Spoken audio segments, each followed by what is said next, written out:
تقسیم کے بعد جو دردناک داستانیں سننے میں آئیں ان میں بوٹا سنگھ کی روداد بھی ناقابل فراموش ہے۔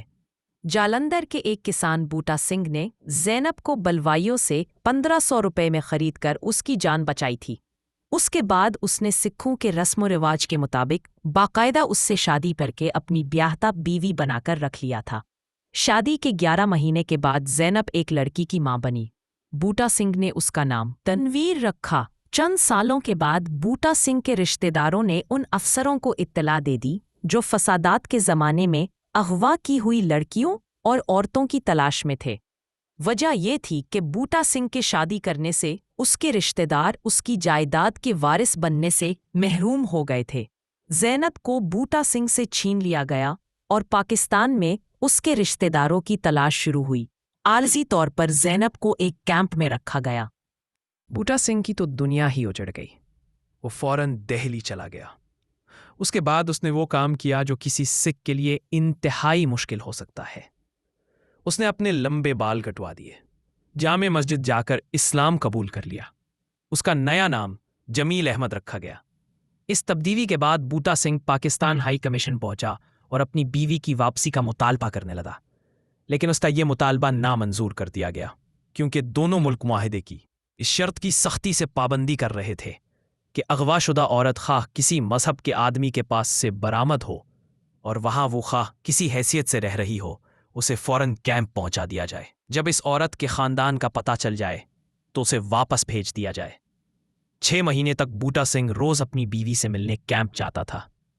آخر وہ دن آ ہی گیا جب زینب کے رشتہ داروں کا پاکستان میں پتہ چل گیا۔ رخصت ہوتے وقت بوٹا سنگھ اور زینب ایک دوسرے سے رو رو کر ملے۔ زینب نے قسم کھائی کہ وہ اپنے شوہر اور بچی کے ساتھ رہنے کے لیے بہت جلد واپس آئے گی۔ بوٹا سنگھ نے ایک مسلمان کی حیثیت سے پاکستان ہجرت کرنے کی اجازت مانگی۔ اس کی درخواست نامنظور کر دی گئی۔ اس نے ویزا مانگا جو اسے نہیں ملا۔ ہار کر بوٹا سنگھ نے اپنی بچی کو ساتھ لیا جس کا نیا نام سلطانہ رکھا گیا تھا اور غیر قانونی طور پر پاکستان میں داخل ہو گیا۔ سلطانہ کو لاہور میں چھوڑ کر وہ اس گاؤں کو روانہ ہوا جہاں زینب کے خاندان نے سکونت اختیار کی تھی۔ وہاں پہنچ کر بوٹا سنگھ کے دل کو انتہائی شدید صدمہ پہنچا۔ ہندوستان سے ٹرک میں بیٹھ کر زینب پاکستان کے اس گاؤں میں پہنچی تھی کہ چند گھنٹوں کے اندر اس کی شادی ایک دور کے رشتہ دار سے کر دی گئی۔ بیچارہ بوٹا سنگھ روتا پیٹتا رہ گیا۔ میری بیوی مجھے واپس کر دو، میں اس کے بغیر زندہ نہیں رو سکتا۔ زینب کے بھائیوں اور رشتہ داروں نے مل کر بوٹا سنگھ کو بری طرح مارا پیٹا اور پولیس کے حوالے کر دیا کہ یہ بغیر پاسپورٹ اور ویزا کے پاکستان میں داخل ہوا ہے۔ عدالت میں بوٹا سنگھ نے گڑگڑا کر کہا کہ وہ مسلمان ہے اور اس کی بیوی اسے واپس کر دی جائے۔ اگر اسے ایک بار بیوی سے ملنے کا موقع دیا جائے تو وہ یہ خود پوچھ کر تسلی کر لے گا کہ وہ اپنی بیٹی کے ساتھ رہنے کے لیے ہندوستان واپس جائے گی یا وہ اپنی مرضی سے پاکستان میں رہنا چاہتی ہے۔ اس کی رقت آمیز التجا سے متاثر ہو کر عدالت نے اس کی درخواست منظور کر لی اور 1 ہفتہ بعد زینب کو عدالت میں حاضر کرنے کا حکم دے دیا۔ اخباروں کے ذریعہ اس معاملے کی خبر پھیل چکی تھی اور جب تاریخ معینہ پر زینب عدالت میں لائی گئی تو وہ بری طرح سہمی ہوئی تھی۔ اسے اپنے بہت سے رشتہ داروں کے ہجوم کے بیچ عدالت کے سامنے حاضر ہونا پڑا۔ جج نے بوٹا سنگھ کی طرف اشارہ کیا، کیا تم اسے جانتی ہو؟ زینب نے کانپتی ہوئی آواز میں جواب دیا، ہاں، یہ بوٹا سنگھ ہے، میرا پہلا شوہر۔ زینب نے اپنی لڑکی کو بھی پہچان لیا۔ اس سے پوچھا گیا کہ کیا تم ان لوگوں کے ساتھ ہندوستان واپس جانا چاہتی ہو؟ زینب کا جواب سننے کے لیے عدالت میں سناٹا چھا گیا۔ ایک طرف بوٹا سنگھ اور اس کی بچی کی نظریں اس پر جمی ہوئی تھیں، دوسری طرف اس کا موجودہ شوہر اور اس کے تمام رشتہ دار اس کی طرف آنکھیں لگائے ہوئے تھے۔ زینب نے سر ہلایا اور دھیرے سے کہا، نہیں۔ اس کے رشتہ داروں نے زینب کو سمجھا دیا تھا کہ بوٹا سنگھ سکھ ہے اور سکھ ہی رہے گا۔ اس نے اگر اسلام کے خلاف ایک لفظ بھی منہ سے نکالا تو اس کے حق میں اچھا نہیں ہوگا۔ زینب کی زبان سے انکار سن کر بوٹا سنگھ کے پیروں تلے سے زمین سرک گئی۔ وہ جس امید کی کرن کی تلاش میں اپنا ملک اور مذہب چھوڑ کر یہاں تک چلا آیا تھا وہ اس کی آنکھوں سے اوجھل ہو گئی۔ وہ پوری طرح لڑکھڑایا کہ اسے عدالت کے جنگلے کا سہارا لینا پڑا۔ جب اس نے اپنے آپ کو سنبھالا تو بیٹی کا ہاتھ پکڑ کر زینب کی طرف بڑھا۔ ٹھیک ہے، لیکن میں تم سے تمہاری بیٹی نہیں چھین سکتا، میں اسے تمہارے سپرد کیے جاتا ہوں۔ اس نے اپنی جیب سے سارے نوٹ نکال کر اپنی بیٹی کی جیب میں ڈال دیے۔ اس نے ہارے ہوئے لہجے میں کہا، میری زندگی میں اب کیا رہ گیا ہے؟ جج صاحب نے زینب سے پھر پوچھا کہ کیا وہ اپنی بیٹی کی ذمہ داری قبول کرنا چاہتی ہے۔ عدالت میں موجود زینب کے رشتہ داروں نے غصہ میں سر ہلا دیا۔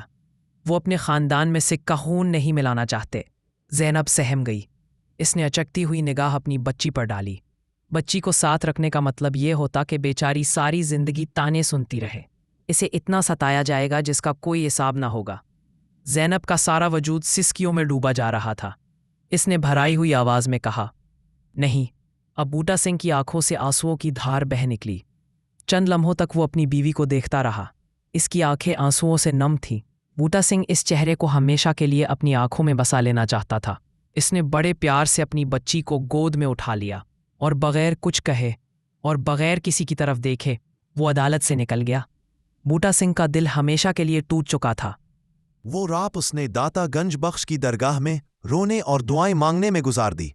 اس کے قریب ایک کھمبے کے پاس اس کی بچی پڑی سوتی رہی۔ صبح ہوئی تو بوٹا سنگھ بچی کو بازار لے گیا۔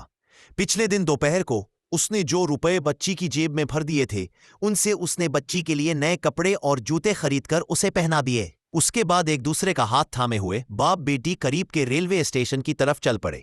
پلیٹ فارم کی طرف بڑھتی ہوئی گاڑی کی سیٹی دور سے سنائی دی۔ بوٹا سنگھ نے بے حد پیار سے بیٹی کو اٹھایا اور چوم لیا۔